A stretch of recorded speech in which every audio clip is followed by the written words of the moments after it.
Some chess players follow the rules. Other players will bend the rules.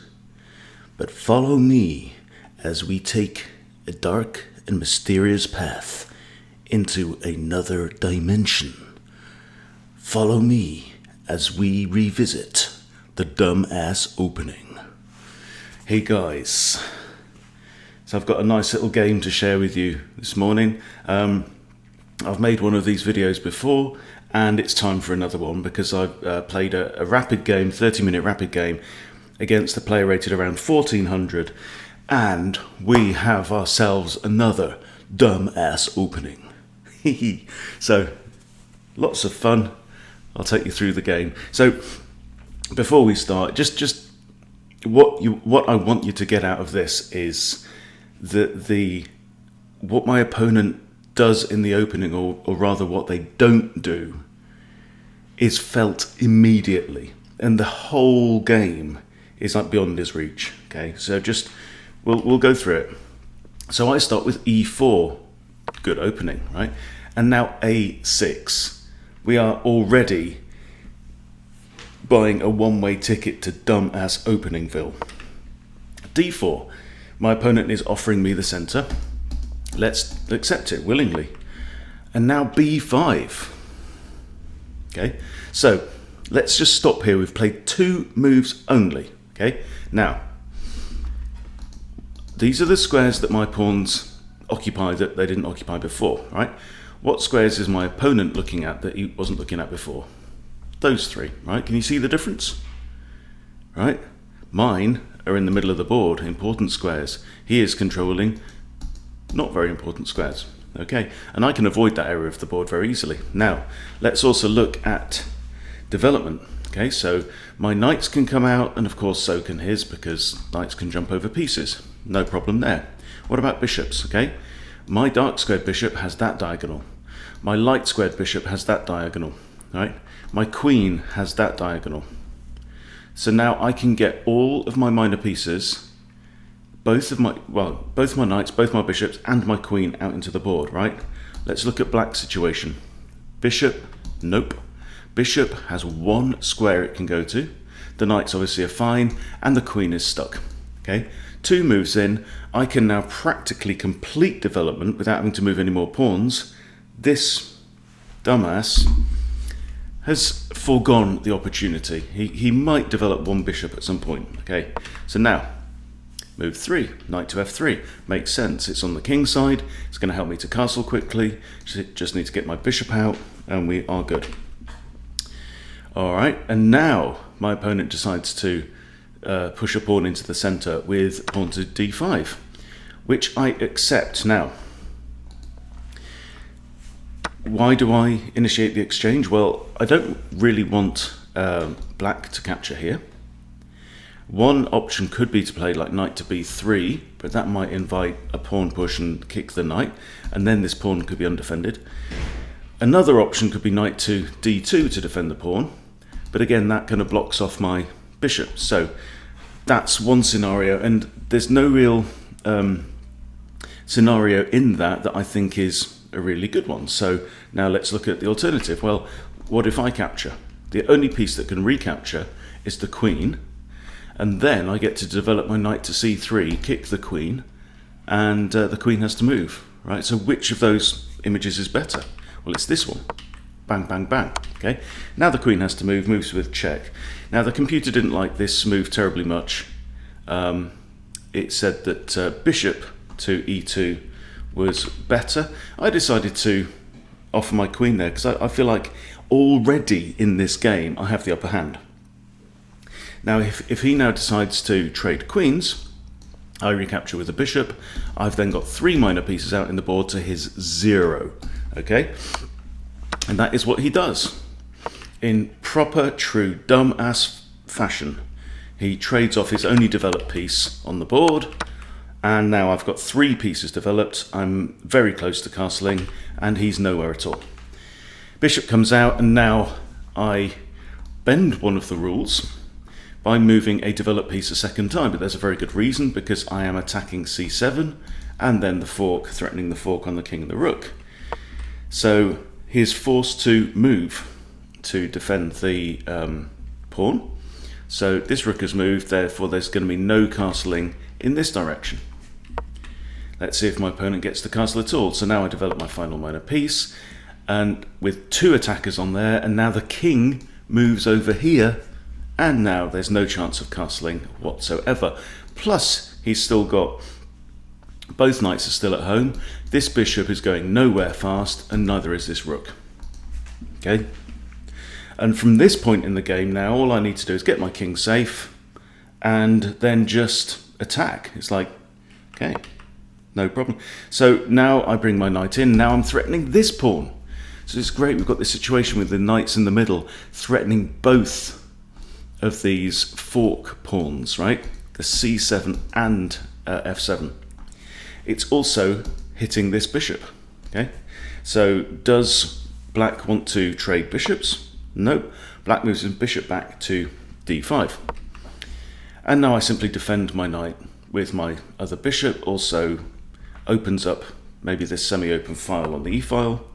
Pawn comes out to kick knight, knight just retreats. You can see how many options I've got in every single move here, and it's just easy for me to find an attack, an escape, whatever, because my pieces are out in the board. I control a lot more squares than black does, and that simply means that I can move to like almost twice as many squares, it feels like, right? It's just easy.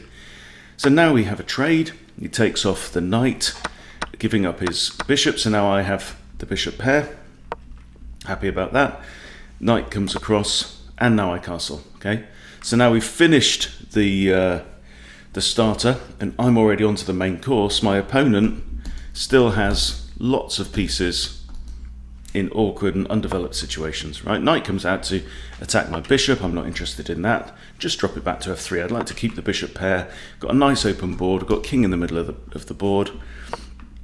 Now bishop drops back to g3. Clearly I've got to be careful about this structure. So in case of this, I need an escape square for my bishop. So h5 comes out, and h3 give me the escape square. Now the knight comes in. This is interesting because he's threatening the pawn on b2. He's also threatening to go to d2 with a fork on my light square bishop and my rook. So what I decide to do is announce a counter threat of my own, and then my knight is now threatening to come into c6 with a fork of its own on the king and the rook.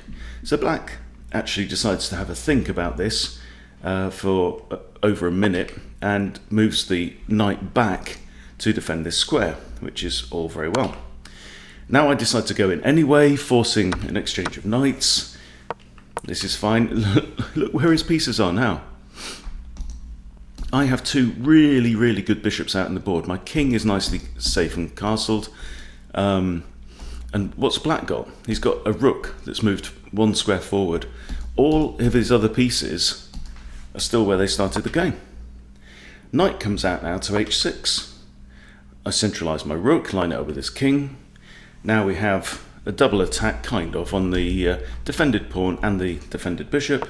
So I just drop the bishop back. I'm not interested in trading off that piece. And now we have g4. So he's threatening to capture on h3. So I decide to lift my rook. Lifting my rook is generally a positive step forwards. It allows me maybe to double my rooks on the d-file and maybe just throw this pawn up the board. But it's also helping to defend. So now if takes, we've got rook takes, and there's another big piece out on the board, and there we go. So now look, this rook is now controlling the entire third rank. This rook is controlling the whole back rank. Yeah? So my control of the board has now increased further. Now we have knight takes. Now I figured this out, right? I figured that I knew this rook is the only defender of this pawn. This pawn was also defended by my g2 pawn, but obviously I don't want to move my g2 pawn and invite this rook to come over with check. But I decide that this is actually fine, because if knight takes, I pin the knight against the king. And I can do that because I've completed development and my rooks have got, lots of free space to move around in. Now we have e5, so this pawn is defending the knight. Well, it's defending the knight against a rook, so I'm unlikely to choose to swap my rook for a knight. However, it's not defending the knight against the pawn. So in comes c3. Got to be very careful with these pins. If you put your put any piece in front of you, like your king or your queen, in a position where it could be attacked by a pawn, you've got to be very careful about pins. So now I just capture the knight with the pawn because it couldn't move, and we have bishop out to d6. I swap off the pawn captures, and now I just swing my other rook over to c3, where it's again lined up with the king. Right? Just doing all simple things, and all of this is made so much easier by the fact that I didn't start with a dumb-ass opening.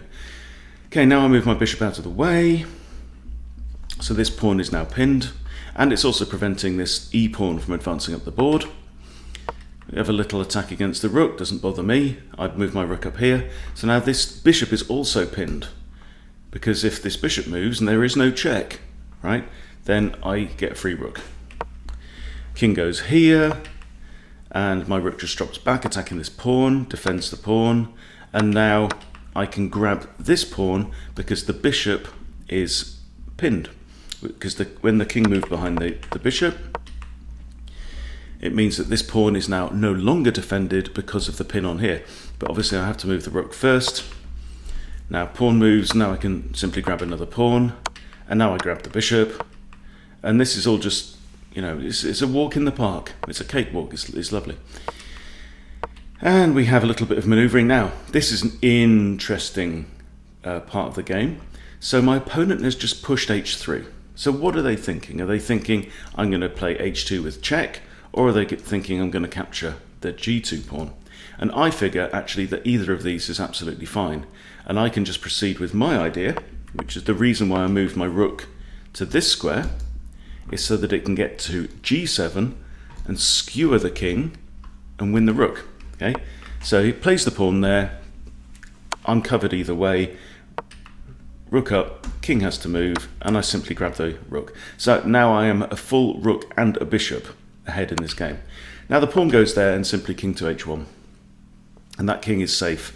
I do have to watch out for back rank attacks, but he's only got one rook, and I've got a bishop and two rooks. So, and now we have a check coming down. The king can't take the bishop, and king goes to here. And can you find the final move of the game? White has mate in 1, and it's a very elegant little checkmate. Just take a moment if you want. If you found it, then great. The move I played in the game was bishop to f3. So we have rooks covering both of these ranks, and the pawn on f2 is covering there. So lovely, lovely checkmate. It's all over in 40 moves, and one of the easier games I can remember playing, really. So, you know, there are reasons why, guys, we have opening principles, and here you can see that my opponent was simply unable to get his pieces into the game, and if he can't get his pieces into the game, he can't control the board, right? And I don't know what to say. Why do people play these openings, right?